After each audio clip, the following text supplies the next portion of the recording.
Okay, I'm here to talk through a few of some evaluation of Spot. So with that, here's the basic YAML files.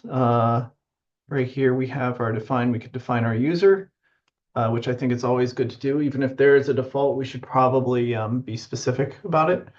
Our SSH key, again, there are defaults for all of these, but I chose to be explicit. And then here is my SSH shell and my local shell. These things can be different if you are running something local, or SSH should probably be in sync. Otherwise, they'll default back to the uh, basic shell. And I prefer to use bash um, just for more flexibility in scripting. Then you can also provide targets or an inventory file. I decided to use an inventory file here. And I'm just trying to mimic of give an example of what you might need to use. So here you can see some grouping. You can always look at the Spot documentation to see how to do this and experiment around with it. For now, I imitated doing a GitLab omnibus single in the Rails known issues. Um, and I'll just talk through each one of these. There's different examples here. Some of them I don't recommend using.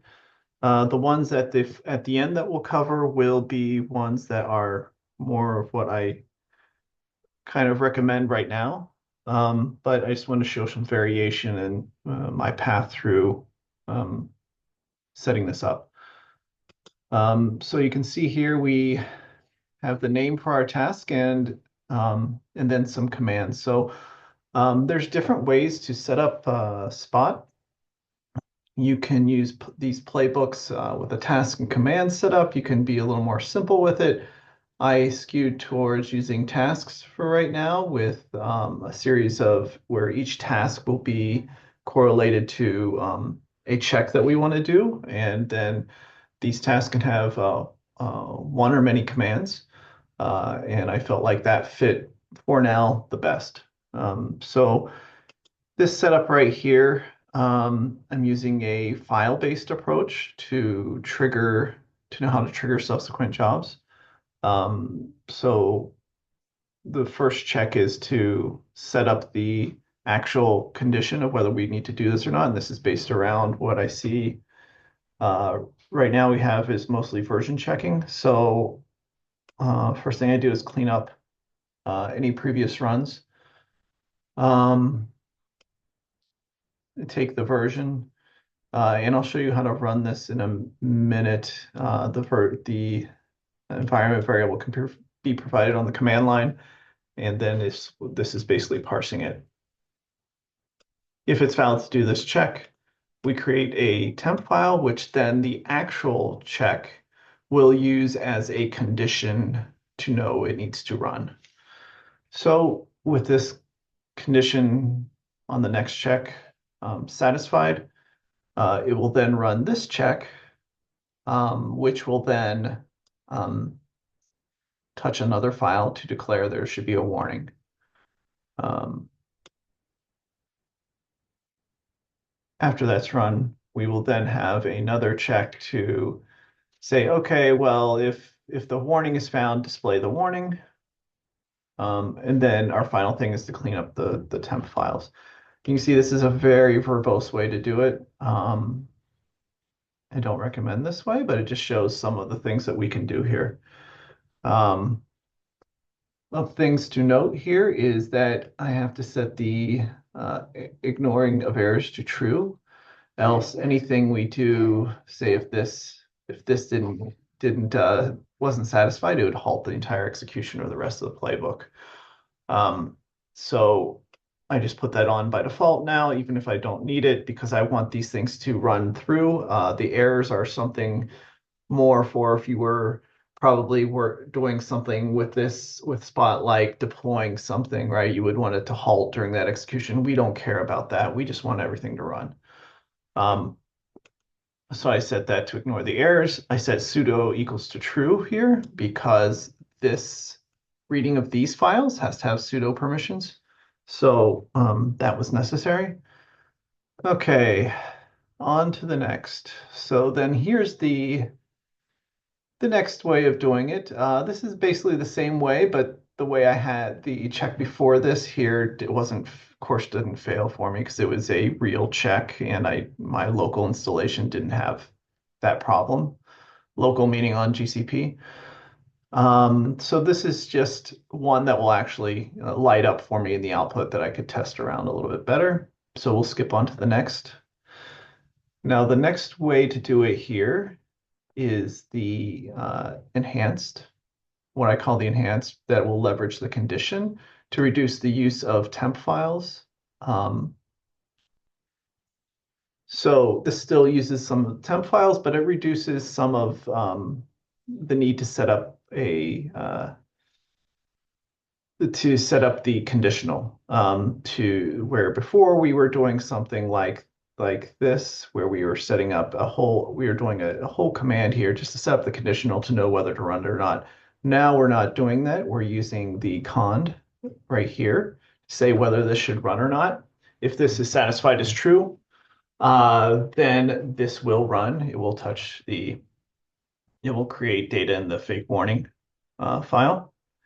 And then at the end, we'll use this as a condition to print out that warning. This follows the same logic then as the one above it. Um, okay, and now we move on to our next thing where we remove the whole need to use temp files at all and just use variables. And Spot has a way to register variables from a command and then the rest of the commands to be able to use that variable. And I put this was the most simplified way when sudo is needed. There is a current issue discussion I have open with the maintainer around sudo and how it's not working in the cond area, and that affects how we use this. So this is the most simple way for right now that I've found to do it until we can get rid of until we can use sudo in the echo command. Sudo in the conditional that we need it for. So what we did here was we have our condition like before, right there. And then we do something like this, and we'll just set a variable. So the variable is I just put true in there. It just has to be set to something. I register it right there. That's how we register them. And then that means the next command can actually use it. So this will again display the error message. This is just an echo command to the terminal. Not very useful because the output of it is very muddy.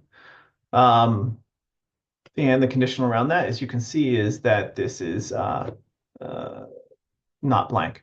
The warn, which was registered here, is not blank. Okay, so let's move on to the ultimate way to do it here when we don't need sudo. Means hopefully someday the sudo will be fixed. But for the ones that don't need sudo, we can use this right now. So what do I mean by the ultimate way? Okay, so this means we put the command right here in the conditional. So the command the check that we're actually wanting to check is right there. Okay, so this is all in one. This will echo it out. And you can see that's the warning right there. And that's very simple. One contained command instead of what we had here too. All right, and then we move on down to desired ultimate way. So this is the way that I'm showing that when we need sudo, it doesn't currently work. So it's similar to this one up here, right? But this one requires a sudo. I set sudo to true, doesn't work. Okay, so that's just an example of that.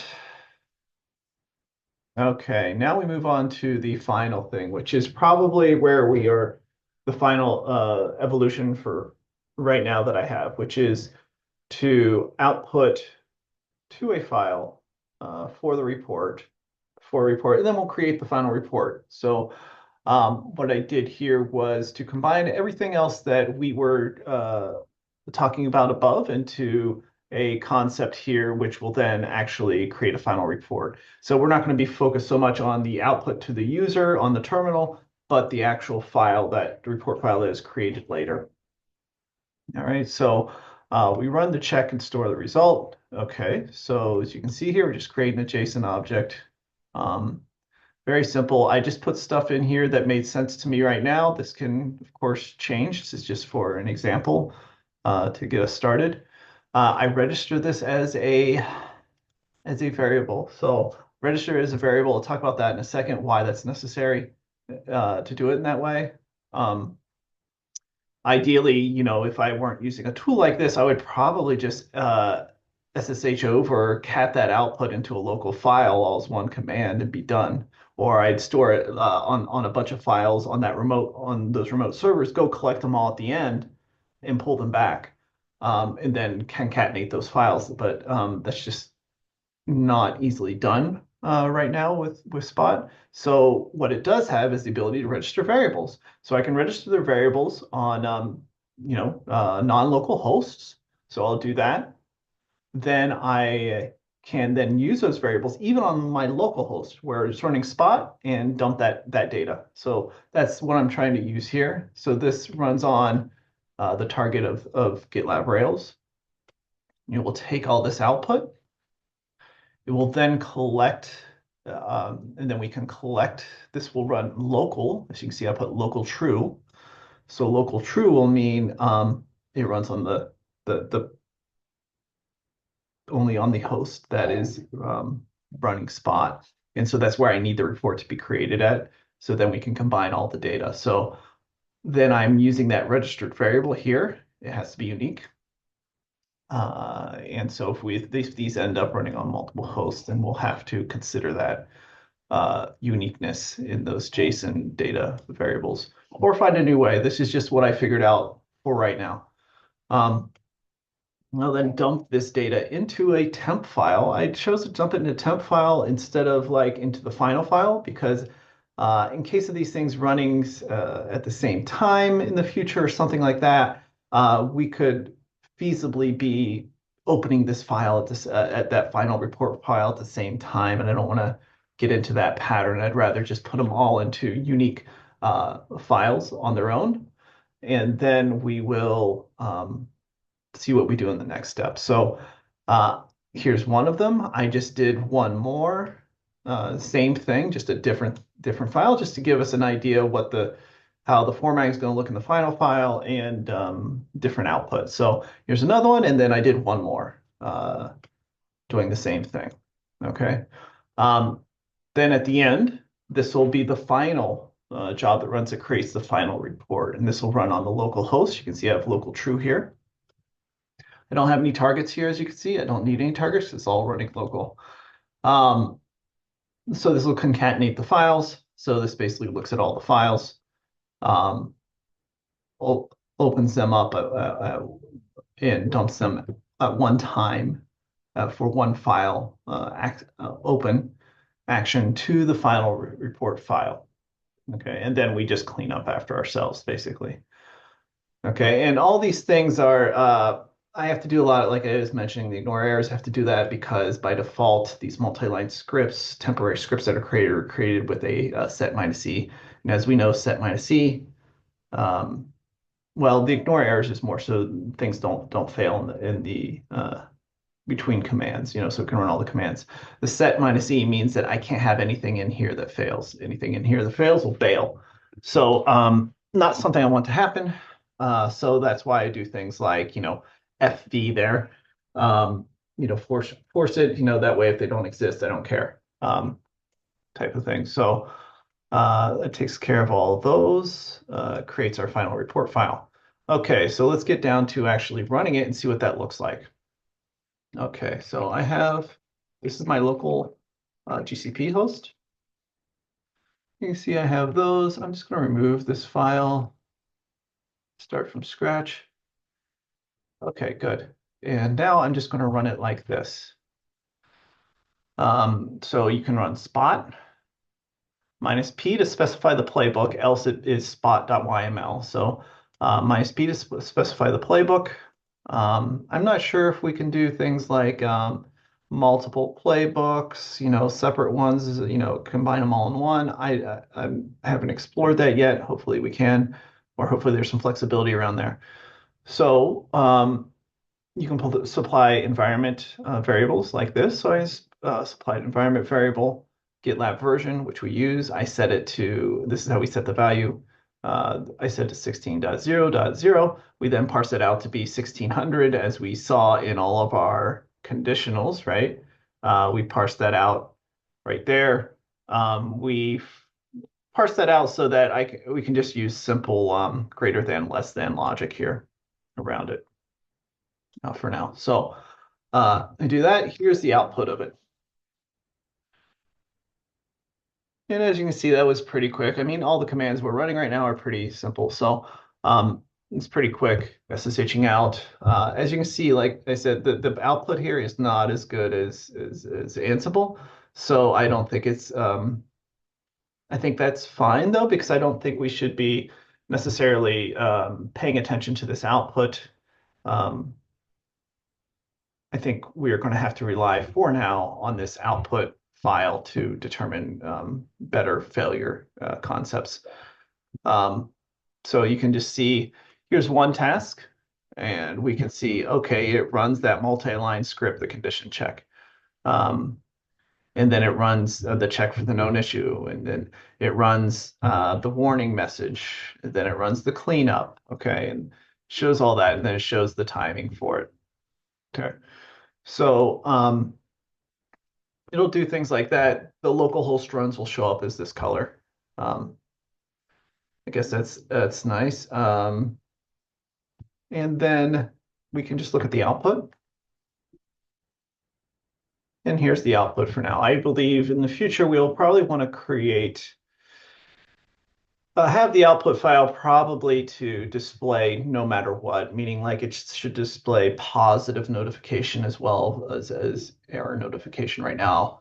I try to mimic what we currently have, but for reporting future things in the future, I think we want to show some green to the user in a final report file. So we probably want to have all checks report on what happened there, if they passed or failed. Not just not have right now it's like they are if they don't show up in here they pass, which is the current logic I see in our Ansible use.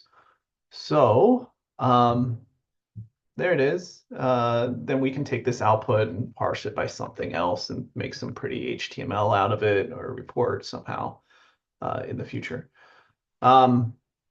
One more thing to note, we can see a little bit more here to help debug by using the V. I think it'll take two verbosity and actually do something with it. You can take one, doesn't matter. Depends on what you want to see. I run it like this and you can see how the output changes. It'll actually expand the temporary scripts, and you can see what I was talking about, the set minus E. This is on the final one, right? So this is a good one to look at. You can see it's how it's using the how it sets those variables from before and uses them, right? So it's using them through exports like this. So we register a variable, it sets it as a it sets it internally, and then it exports it is how it uses it when you need to use it. And you can see the output here. It basically does a plus X on your on all your scripts. Okay, so that's it. You can see some of the ones that are skipped. It's good to notice those. So if we go back up here to the top, remember I talked about the first one, how we were skipping it. So let's see if that shows up here. Yes, I'm not looking for both output right now. I'm looking at the other. So if our conditions aren't fulfilled, we'll see a skip. And that's how we'll know that our condition wasn't fulfilled. Therefore, this doesn't run. Like I said, yeah. So and you can see some of the skip here. Otherwise, it'll execute. So that is, I believe, everything I have. I've pushed this final item up there. I now look forward to others picking this tool apart too and seeing if we can improve upon it and see where we can get started, how we can get started with this and then where we want to how we might want to extend it.